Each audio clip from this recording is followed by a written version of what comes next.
एक राम दशरथ का बेटा, एक राम घट घट में बैठा, एक राम का सकल पसारा, एक राम त्रिभुवन से न्यारा। तीन राम को सब कोई ध्यावे, चतुर्थ राम को मर्म न पावे। चौथा छाड़ी जो पंचम ध्यावे, कहे कबीर सो हम पर आवे। Welcome to my YouTube channel Sarv Dharm Bhavna. जय श्री राधा कृष्ण। आइए आज हम राम जी के बारे में कुछ जानते हैं।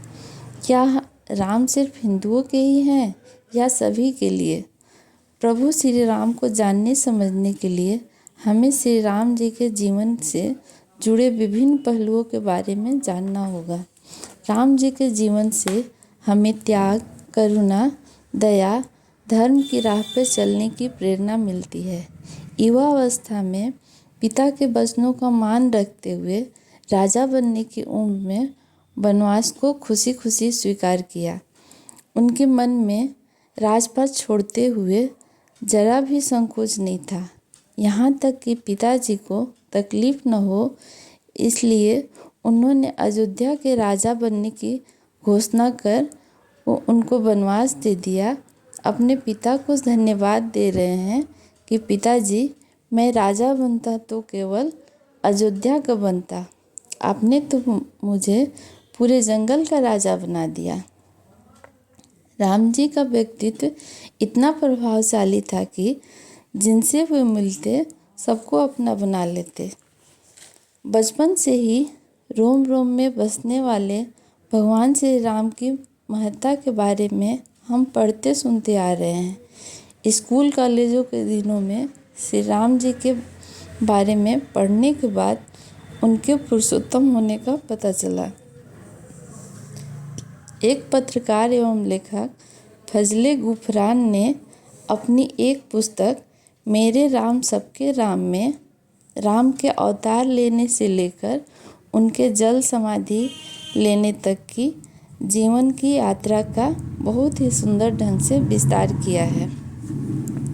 श्री राम जी के आदर्श जीवन को पढ़ने से मनुष्य होने का मतलब क्या है, एक पुत्र होने का मतलब क्या है, एक भाई होने का मतलब क्या है और सबसे बढ़कर एक पति होने का मतलब क्या है पता चलता है।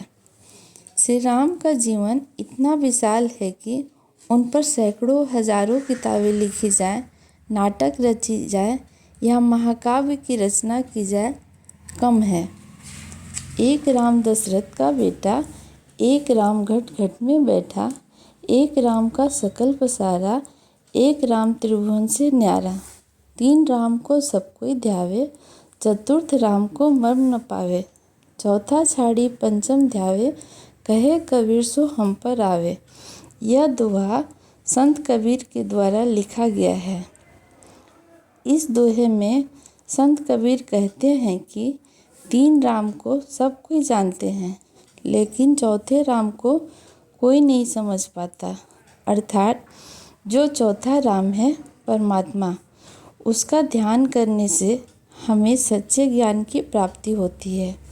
एक राम दशरथ का राम यानी देहधारी, एक राम घट घट में बैठा यानी कन कन में राम, एक राम सबके मन भाया का अर्थ आत्मा से है। आत्मा रूपी राम हर किसी के अंदर बसा है ऐसा कहते हैं, पर कोई इसे स्वीकार नहीं करता। एक राम है सबसे न्यारा का अर्थ परमात्मा से है। परमात्मा सभी आत्माओं से सर्वोच्च है। परमात्मा सभी आत्माओं के पिता हैं। हम परमात्मा को अपने दुख के समय में ही याद करते हैं। यह हमारे मन बुद्धि में ऐसा बैठा है कि वही शांति दाता है।